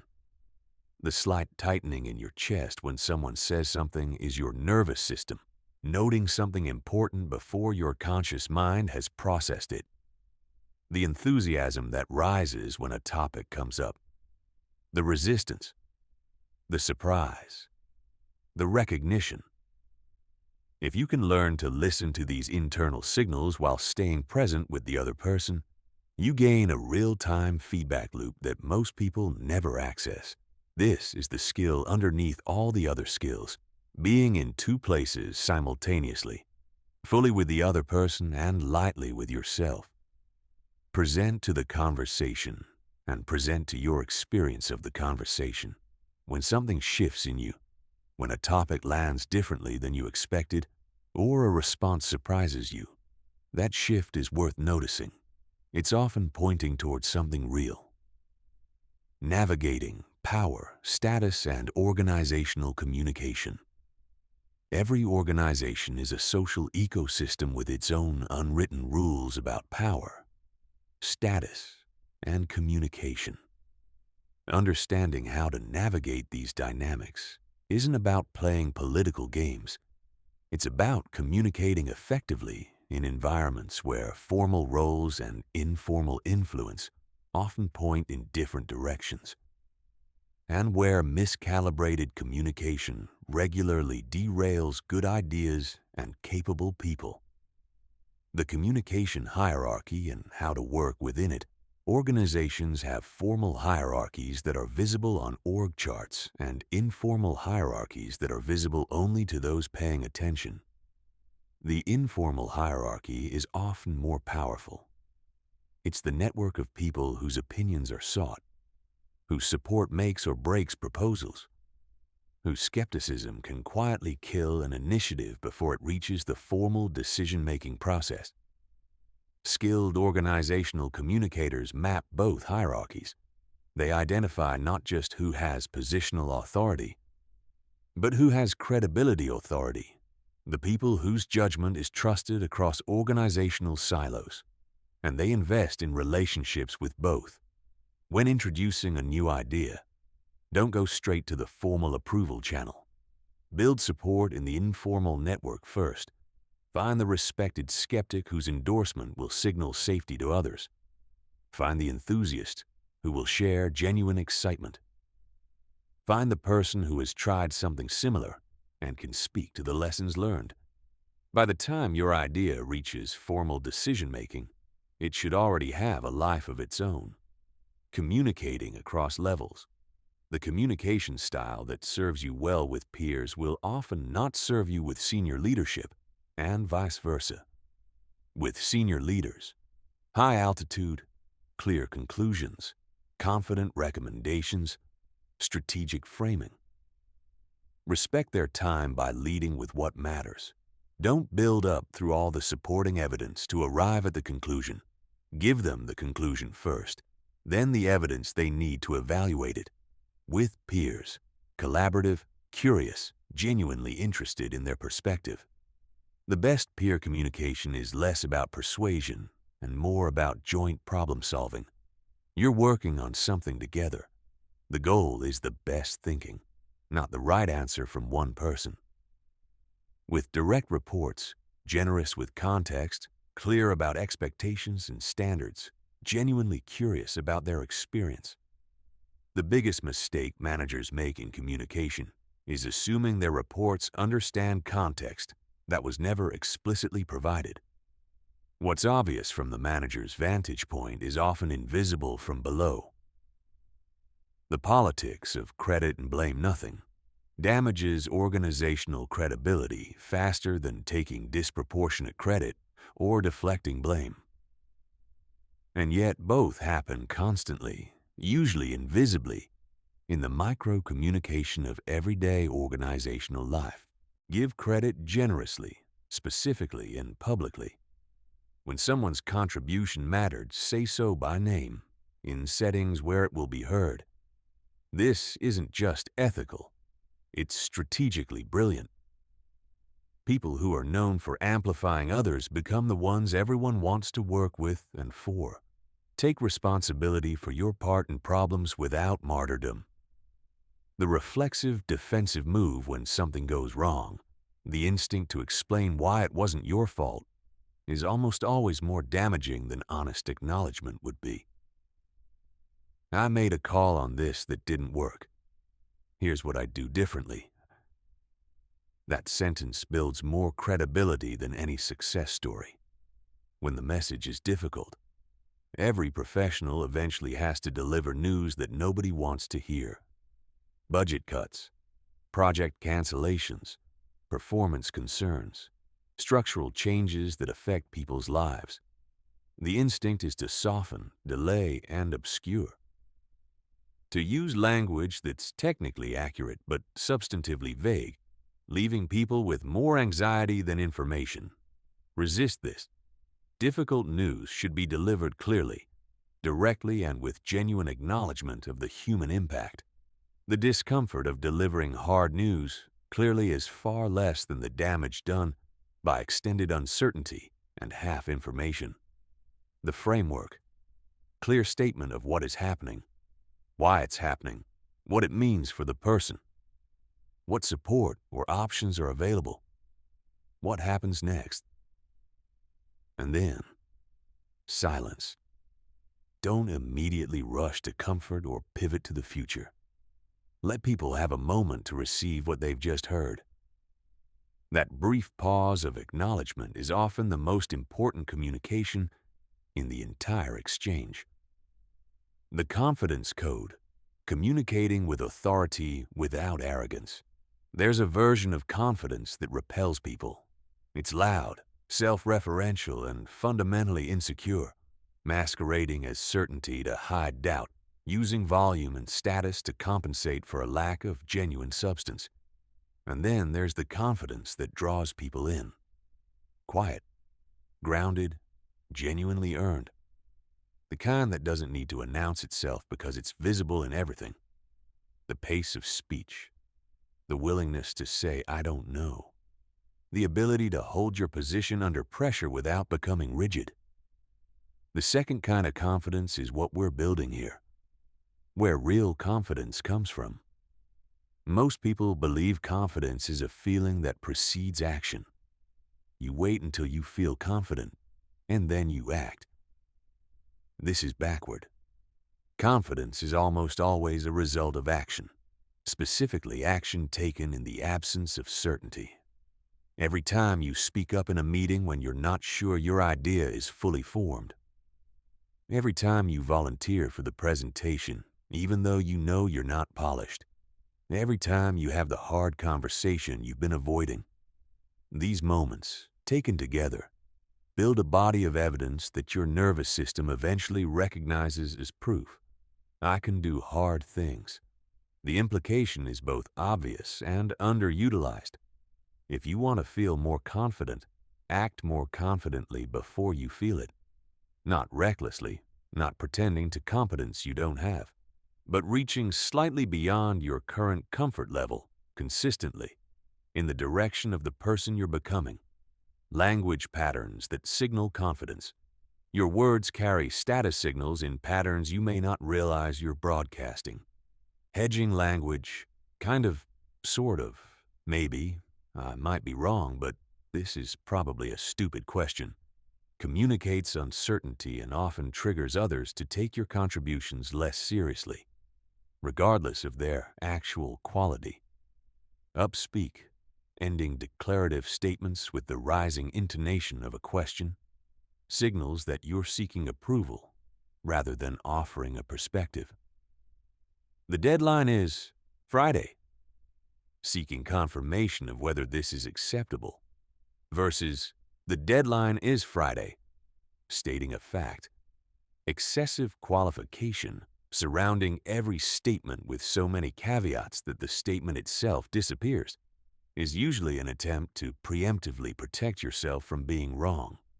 But the effect is to undermine your authority in every statement you make.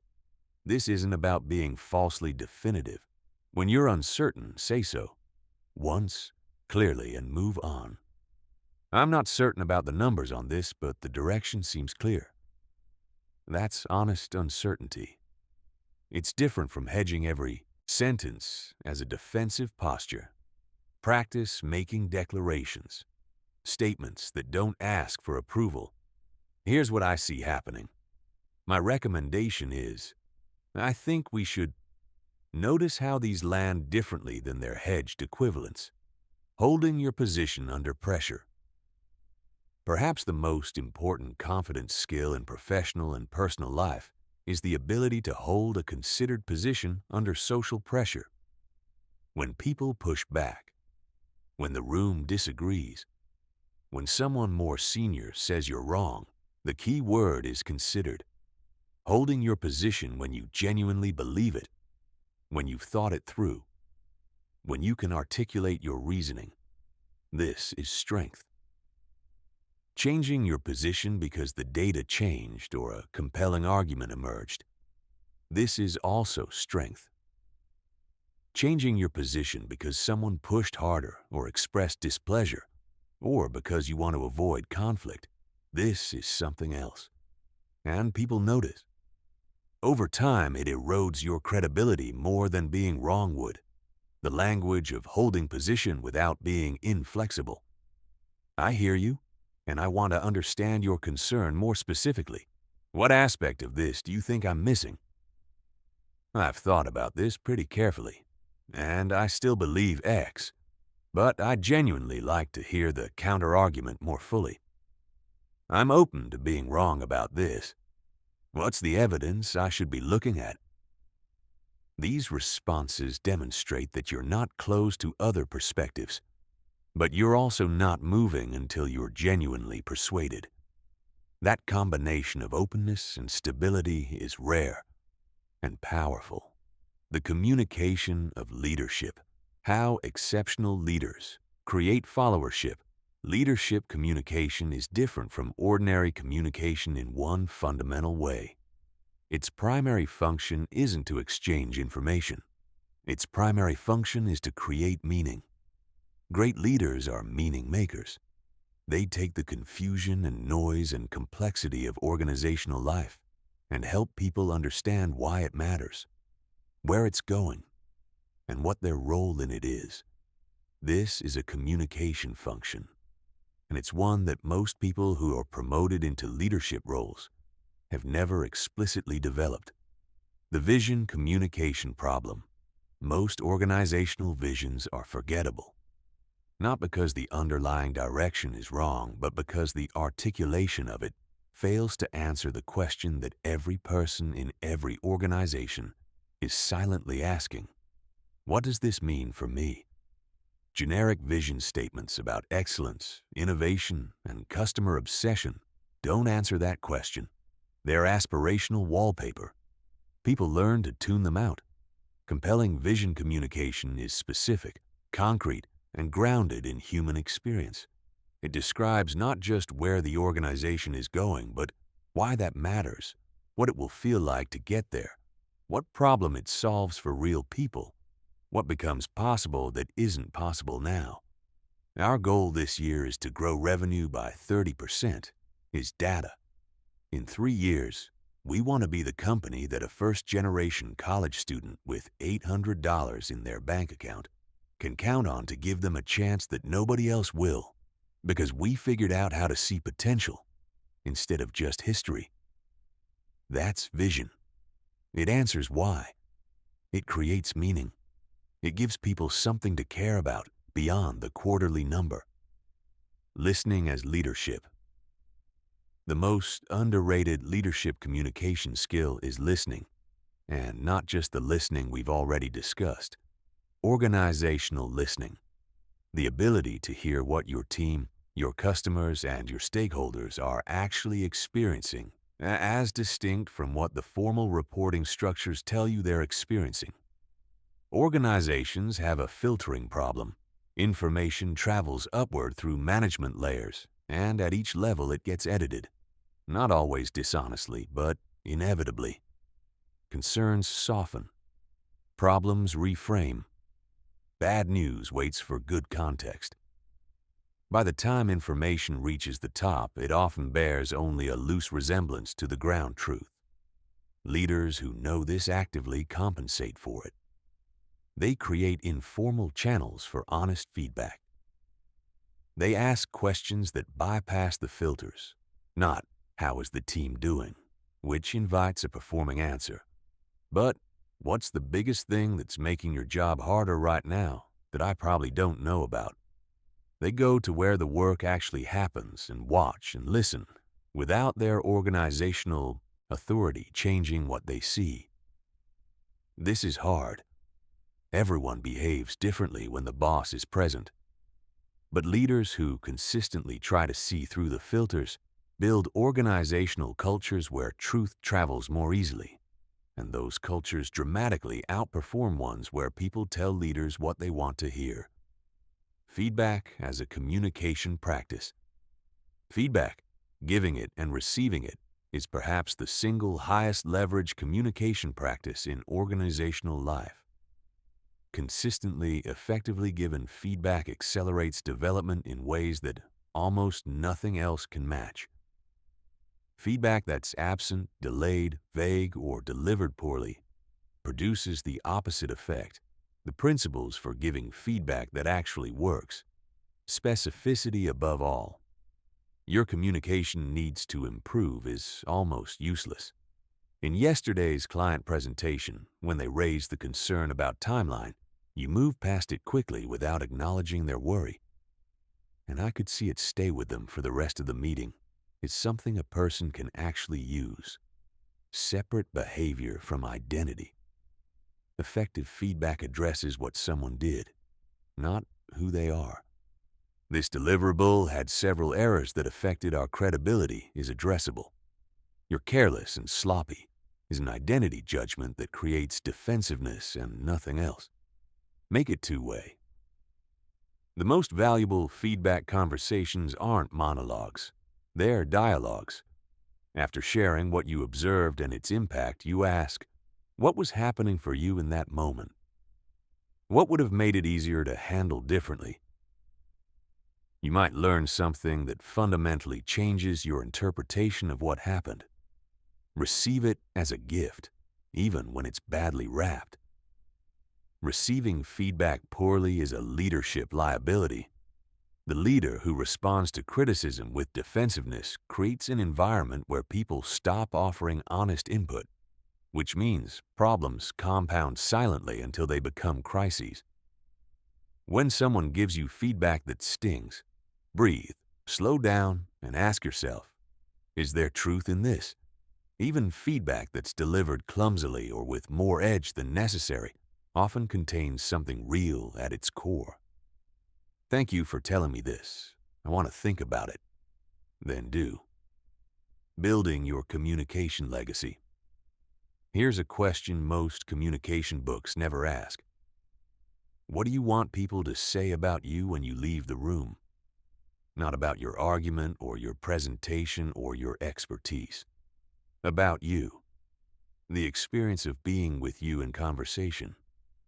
Do they feel smarter? More capable? Like their perspective was genuinely interesting and valuable? Or do they feel talked at? Like they were an audience for your thoughts rather than a participant in an exchange? Or something in between, pleasant enough but somehow forgettable? Your communication legacy is built one conversation at a time. Every interaction either adds to or subtracts from the cumulative impression people carry of what it's like to be around you. And over time, that impression shapes everything. What people trust you with, what they include you in, what they say about you when you're not there. Being the person others seek out. There is a specific type of person that everyone in any organization or community eventually identifies. The person you go to when you need to think through something hard. Not necessarily the most senior person. Not necessarily the smartest person. The person who listens without judgment, asks the question that reframes everything, makes you feel genuinely understood, and helps you leave the conversation clearer than when you arrived. This person is almost universally beloved. They have influence that far exceeds their formal authority. They're trusted with things that never go through official channels. Their perspective is sought before decisions are made, not after. Everything in this book is pointing toward that person. Because becoming that person isn't about performing better in communication. It's about being genuinely present, genuinely curious, and genuinely committed to the other person's thinking and growth. It's a practice, not a destination. Some days you'll bring your best. Some days circumstances or your own exhaustion will mean you're working at a fraction of your capacity. What matters is the direction you're consistently pointing and the intention you bring. The compounding returns of communication investment. Every genuine connection you build, every trust you deepen, every difficult conversation you navigate with care rather than avoidance, these compound. Relationships have memory. The colleague who knows you'll give them straight feedback, even when it's uncomfortable, will come to you first with their real problems. The team member who has experienced you listening to them at 4 levels will share the concern they haven't told anyone else yet. The friend who has seen you hold difficult truth with kindness will trust you with their deepest fears. These compounding returns don't show up on any quarterly report. They show up in what people do when things get hard, who they call, who they stand behind, who they follow into uncertain territory. The investment is made in the ordinary moments, the brief exchange where you choose presence over distraction, the conversation where you choose curiosity over certainty, the moment where you choose honesty over comfort. Make those choices consistently and watch what builds. Your next conversation. You've covered a great distance in this journey, from the neuroscience of synchronization to the architecture of trust, from the 4 levels of listening to the advanced techniques of organizational communication. But knowledge is potential energy. It doesn't become real until it moves. Your next conversation is your first practice session, not for some future high-stakes interaction. Right now, in the next exchange you have with another human being. You don't have to use all of it. Start with one thing. Actually listen, not to respond, not to evaluate, not to redirect toward your own experience or your own agenda. Just listen. Hear what the person is saying. Hear what they're feeling. Hear what they're not quite saying yet. That's it. That's the whole assignment. And from that one thing, if you practice it with genuine intention, everything else eventually grows. The empathy deepens. The questions improve. The awareness expands. The connection becomes something you create deliberately rather than stumble into occasionally. The world doesn't have enough people who communicate this way, who show up fully, who make others feel genuinely seen, who have the courage to say the true thing and the skill to say it with care. Be that person. Starting now, the conversation continues with every person you meet, every exchange you choose, every moment you decide presence over distraction and curiosity over certainty. Make it count. The single biggest problem in communication is the illusion that it has taken place. George Bernard Shaw